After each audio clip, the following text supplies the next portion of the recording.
Olá, família! Sejam todos bem-vindos ao estudo diário das Escrituras. Hoje eu estou aqui com o Lucas Guerreiro. Ele vai me ajudar aqui no estudo de hoje do Vem e Segue. Tudo bem, pessoal? Abraço para todos vocês que seguem o Vanderlei Claudiano na Escola Dominical Brasil. É um privilégio poder ensinar com ele aqui. Vamos lá. Gratidão, Lucas, por podermos gravar junto. Bom, a designação dessa semana a gente vai estudar aqui, começando em Alma, capítulo 21. Capítulo 21, mas eu tenho um versículo antes para ler aqui no capítulo 20, tá bom? Que é o último versículo, versículo 31, que é a parte em que Amon, né, sendo o principal entre eles, ora pelos irmãos e cada um segue seu caminho para compartilhar o evangelho, tá bom? Então, vamos lá, no versículo 30 aqui do capítulo 20 diz o seguinte: E aconteceu que haviam tido a infelicidade de cair na mão de um povo mais duro e obstinado. Ele está falando aqui de Arão e os seus companheiros, né, que foram para uma terra onde o pessoal era mais duro de coração. A gente vê que Amon, ele vai para a terra de Ismael, ensina Lamone, né, torna-se servo lá, e ele tem muito sucesso, tá bom? Mas aqui mostra que os irmãos de Amon, né, não teve tanta sorte assim, Arão e os seus companheiros. Não quiseram escutar-lhes a palavra, tendo expulsado e batido neles, tendo exortados de casa em casa, de lugar em lugar, e chegando à terra de Midone. E ali foram capturados, postos na prisão, amarrados com fortes cordas. E ficaram encerrados por muitos dias, sendo libertados por Lamone e Amon, né? Quando eles chegam lá, ele liberta. A pergunta que eu tenho, né, pro Lucas aqui, é que Amon, a gente vê ele como um grande missionário. Se fosse Amon que fosse ir pregar lá entre os Amalequitas e Amolonitas, né, que é o capítulo 21 que nós vamos ver, você acha que teria feito diferença? Eles teriam ouvido? Eu acho que não, porque olha só, a gente vai ter mais para frente a pregação de Arão para o rei de todos os lamanitas e para a corte. E dá para ver que ele é um missionário muito eficaz. Ele usa as escrituras e a gente sabe da preparação dele, que foi a mesma preparação que Amon e os outros tiveram. Eles foram convertidos, fizeram uma missão de curto prazo ali na terra deles, eram homens instruídos na lei do Senhor. Então, assim, o missionário não ia fazer diferença. O que faz diferença é o povo, como vai falar lá. Eles tiveram o azar de cair em um povo que não quis receber a palavra. É a mesma coisa semente do evangelho na parábola do Salvador, quando ele fala sobre a parábola das sementes. A semente, ela é boa, mas ela cai em terreno diferente. Então a gente não pode culpar a semente boa do evangelho por não ter frutificado, porque o nosso terreno é estéril. Então, a responsabilidade é tanto do pregador quanto daquele que recebe. Então, o missionário, ele está lá para pregar o evangelho de Jesus Cristo. Se você não sente o poder de Deus, talvez o problema esteja com você. Pode ser Amon, pode ser Arão. Agora, às vezes, a gente tem nosso preferido. Isso acontecia na igreja do passado também. Por isso que Paulo falava, alguns são de Cefas, alguns são de Apolo, alguns são de Paulo. Mas não tem isso. Não importa o missionário, importa a mensagem, que é o evangelho de Jesus Cristo. E se essa mensagem não encontra terreno para crescer, é porque nós somos o problema e nós precisamos mudar. Então, o que vai contar aqui no próximo capítulo, que você vai estudar hoje, é que, infelizmente, aquele povo não estava preparado para aceitar o evangelho de Jesus Cristo. Perfeito. Eu gostei muito que você falou sobre as duas partes, tanto o povo, mas aquele que vai pregar a mensagem também, nós devemos nos dedicar e ajudar. Como você sabe, minha filha está indo para a missão e está sendo uma honra para mim. Todos os dias eu e ela está estudando as palestras missionárias, para ela chegar no campo melhor preparada, né? No pregar o evangelho. No pregar o meu evangelho, as mensagens estão lá. Eu acho que isso ajuda. E também me ajuda muito, porque é um tempo a mais que eu estou tendo com a minha filha. Sempre estou com ela, mas é um tempo estudando a palavra. Eu acho isso fantástico, eu gosto disso. Tem uma experiência, não lembrei agora, de um companheiro que eu tive na missão, ele era americano, e ele compartilhou uma experiência que ele teve no CTM, não sei se fazia sempre, mas ele compartilhou que ele chegou no treinamento CTM lá, e eu não lembro se ele falou que era o presidente, mas era a pessoa que estava dando aula lá, ele tinha um bolo bem bonito, né? Sim. Eu acho que você já conhece essa experiência. Tinha um bolo bem bonito, E aí ele perguntou pro Elder, né? Você gostaria de um pedaço desse bolo? Tava lindo, né? Se tivesse tão gostoso como estava bonito, ele O tava missionário sempre tem fome, né? Exatamente. E aí ele pegou e falou, sim, quero. Aí ele falou, chamou, né? Tinha vários missionários aí, chamou ele até a frente. Só que aí ele pegou com a mão, né? O bolo assim, e colocou na mão do missionário. Ele ficou assim. Aí ele falou, você não quer, né? Você falou que queria o bolo. Ele falou, mas não assim. Aí então ele limpou a mão toda do missionário, cortou outro pedaço, pegou num pratinho, garfinho e deu. E aí então ele falou a maneira que nós apresentamos o evangelho faz toda a diferença, né? Eu posso, por exemplo, falar, eu tenho uma meta, vou falar com 50 pessoas por dia sobre o evangelho. Eu não posso chegar num terreno baldio, cheio de mato, como ele falou, e jogar a semente para o céu, tomara que cresça, né? É realmente plantar, adubar. A maneira que nós falamos do evangelho faz toda a diferença. Então, eu gostei muito que você falou tanto daquele que recebe a mensagem, como aquele que está pregando também, né? Tem que ter, também faz diferença a maneira que nós pregamos. Eu não sei exatamente porque Arão, ele começou a pregar os amalequitas falando sobre a experiência espiritual da conversão dele. Provavelmente, ele sabia que eles já haviam sido nefitas no passado e falou, bom, eles têm uma base, como Amon, ele estabeleceu uma base com o rei Lamone, sabe o grande espírito, ele é Deus? Aqui, provavelmente, ele tentou fazer isso. Mas a recepção foi totalmente diferente. Foi. Eles disseram assim, você viu um anjo? Por que o anjo não aparece para nós? E eles começaram a duvidar do testemunho dele. Então, o problema não foi nem o modo de apresentação. Acho que ele cortou o bolo direitinho e ele apresentou. O problema foi que eles não quiseram comer esse bolo. E por mais que o missionário apresente o bolo bonitinho, às vezes as pessoas não vão aceitar. E elas têm a liberdade para fazer isso. Só não podem perseguir. Infelizmente, é que perseguiram eles e levaram eles para a prisão. Só sendo libertos, como a gente já leu, por Amon e pelo rei Lamone. Essa semana, no Estudo Vem e Segue, a gente viu algumas expectativas frustradas, né? A Bis, por exemplo, vendo aquele poder de Deus, todo mundo caído, ela falou, vou chamar todo mundo, que se eles verem, certamente eles vão crer no poder de Deus. Mas quando eles chegaram lá, eles falaram, deve ser um monstro, né? Que foi enviado pelos nefitas para cá. O rei trouxe essa maldição. Então, ela criou uma expectativa. Às vezes, a gente cria uma expectativa em pregar o evangelho. Já vê a pessoa ali de roupa de batismo, né? Convidando a pessoa. E, às vezes, a pessoa não vai aceitar. E não está errado ter essa expectativa. A Bis foi uma grande missionária. Se ela não tivesse corrido e avisado a todos, talvez algumas pessoas ali não teriam oportunidade de se converter. Porque vendo aquela cena, alguns duvidaram, mas alguns acreditaram. Então, nosso dever é convidar as pessoas a virem a Cristo. Nós podemos olhar para elas e ver com a roupa de batismo, não tem problema. Nós podemos ter essa visão celestial, sabendo que o evangelho vai abençoar elas. Mas nós temos que continuar a ser amigos e respeitosos se as pessoas disserem não. Se as pessoas falarem não quero, porque nossa amizade não é baseada, ou não deveria ser baseada, com a pessoa decidindo se batizar ou não. Nós temos que continuar servindo e amando toda a família humana, independente deles aceitarem ou não. E cada pessoa tem seu tempo, não é? Verdade. Tem pessoas que vão se batizar rápido, tem pessoas que vão demorar anos para aceitar isso, mas a gente vai continuar sendo bom exemplo. Muito bom. Eu gostei também da expectativa do rei Lamone, né? Um recém-converso. Ele queria levar Amon para ensinar o pai dele na terra dele, né? E aí Amon recebe a revelação que os irmãos dele estão presos em Midone, né? Então ele tem que ir para lá.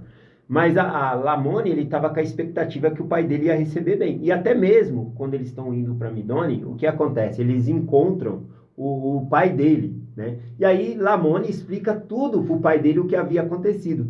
E aí no versículo diz que para surpresa, né, para assombro de Lamone, o pai dele agiu completamente diferente quando ele compartilhou aquela mensagem. Ele falou, você vai tirar da cadeia, da prisão, aquele filho de um mentiroso, né? Então, a expectativa que ele criou, né? Acho que às vezes a gente tem daquela experiência, eu acho que a experiência que Lamone teve, ele falou, se alguém tiver essa experiência, se meu pai tiver, ele vai se converter.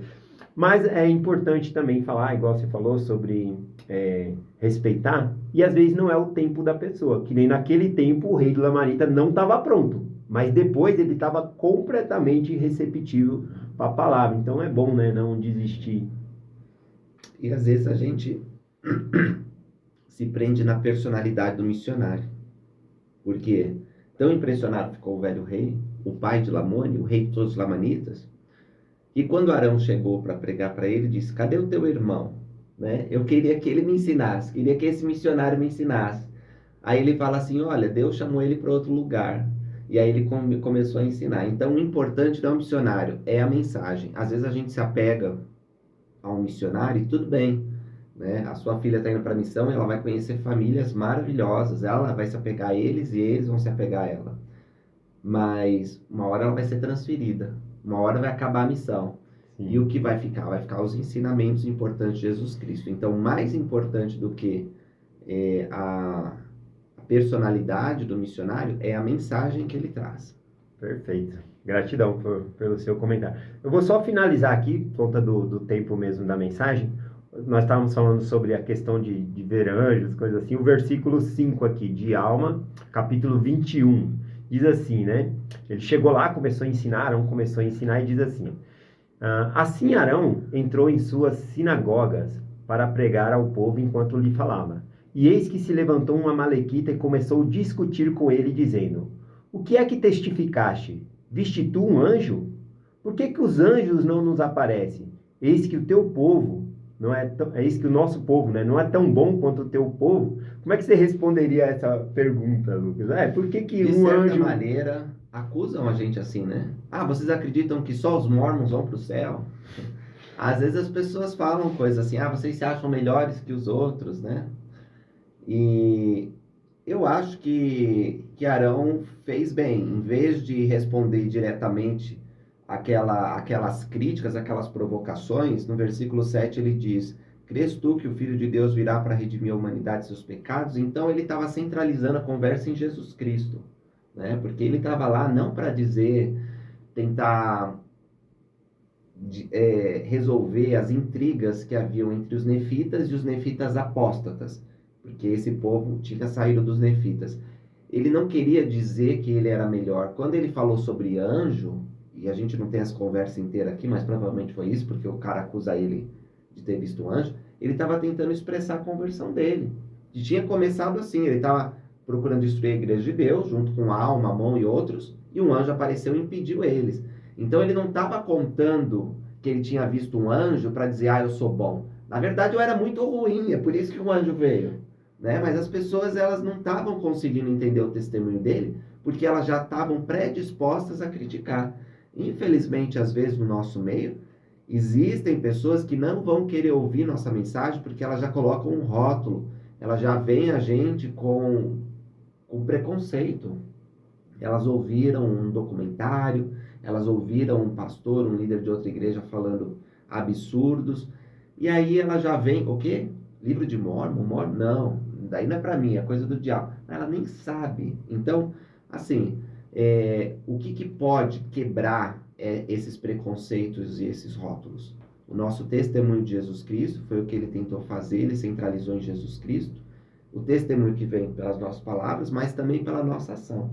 Quando nós agimos como Jesus Cristo, as pessoas, elas mudam a forma como veem a gente. E elas abrem o coração. É por isso que serviço abre portas, porque a gente está agindo como Jesus Cristo. Perfeito. Né? Vamos terminar essa mensagem com uma escritura que eu gosto de fazer uma associação, às vezes busco na Bíblia. Então eu vou compartilhar Mateus 11, versículo 15 em diante aqui, que é a parte em que Jesus Cristo... Ele conta como uma parábola, né, dos que tocam flauta.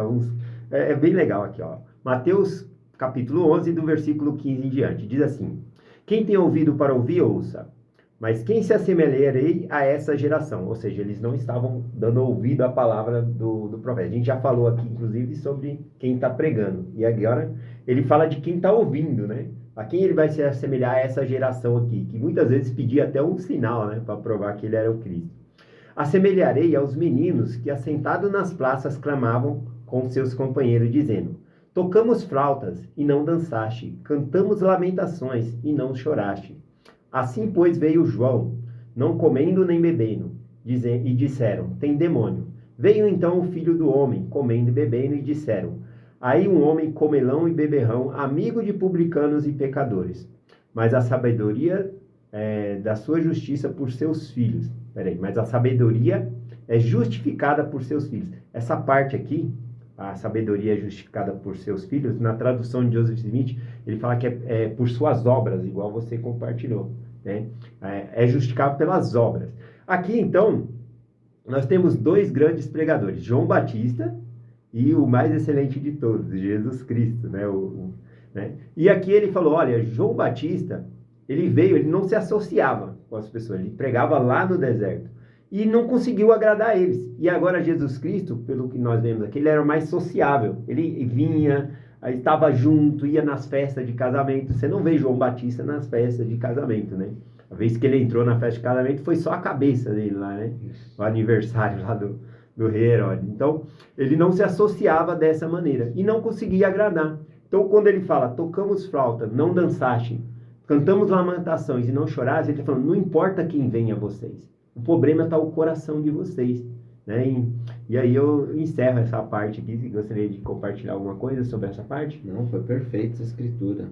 Eu acho que se o próprio Salvador Jesus Cristo veio e não foi reconhecido e recebido por muitos, né, o povo que aguardava ele não reconheceu, muitos missionários, eles não são reconhecidos também. E nós, quando somos missionários, todos somos missionários com membros, às vezes nós não vamos ser compreendidos ou não vamos ser bem recebidos. E faz parte. Perseguiram o Salvador, quanto mais a nós, que somos seus discípulos, também vamos ser perseguidos.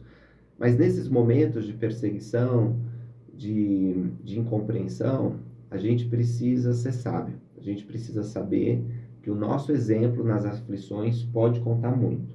Lembra que quando Deus ele falou para Amon e para os irmãos dele no deserto, sereis pacientes nas aflições para que sejais bons exemplos em mim. E eles foram. Para Amon, a gente pode ler e pensar, não teve muita dificuldade. Chegou lá, o rei já falou, casa com a minha filha, depois cortou uns braços ali, né? O rei já se impressionou, conversão super rápida. Não acho que foi tão fácil para ele, mas a gente tem certeza que não foi nada fácil para os outros missionários. Foram expulsos, foram colocados na prisão, sofreram fome, sede, cansaço, e talvez nós tenhamos que passar por esse mesmo caminho. Mas se nós formos pacientes, se nós formos bons exemplos, discípulos de Cristo, mesmo na perseguição, nós podemos ser bons exemplos. Eu tenho na minha vida, o tempo já acabou, exemplos de que eu suportei a provação e as pessoas que estavam do meu lado, elas viram nisso um exemplo e quiseram saber mais sobre a igreja de Jesus Cristo dos Santos Últimos Dias, porque viram a minha reação. Então nós precisamos, mesmo no momento que for difícil, reagir bem. E é por isso que a gente tem que estar centralizado em Deus e ter uma porção do Espírito, como eles tinham, para a gente agir bem em todos os momentos. Perfeito, gratidão pela sua participação aqui comigo. Fazer uma aplicação rapidinho, uma aplicação pessoal. Esses capítulos são muito da obra missionária, mas assim, como Jesus Cristo ensinou, são líderes diferentes. Com certeza o próximo bispo é diferente do outro, sua próxima presidente da Cidade Socorro, das moças, não importa qual é o líder e da maneira que ele faz. O seu progresso depende de você. É você buscar ao Senhor. Tá bom? Então, quem está impedindo o meu progresso? Não pode ser o meu líder, porque nós temos um canal diretamente com Deus para nós progredirmos. Sim, temos as autoridades eclesiásticas que nos ajudam, né? E nos ajuda muito. Mas só queria colocar que cada líder é diferente e que nós não podemos atribuir o nosso sucesso àquele líder, né? No sentido de que, eu não estou progredindo por conta... ele não me visita, eu não estou... ninguém está olhando para mim. Não, é o nosso com Deus, tá bom? Então é muito importante isso, tá bom? E compartilhamos essa mensagem com vocês, em nome de Jesus Cristo. Amém. Amém. Até amanhã.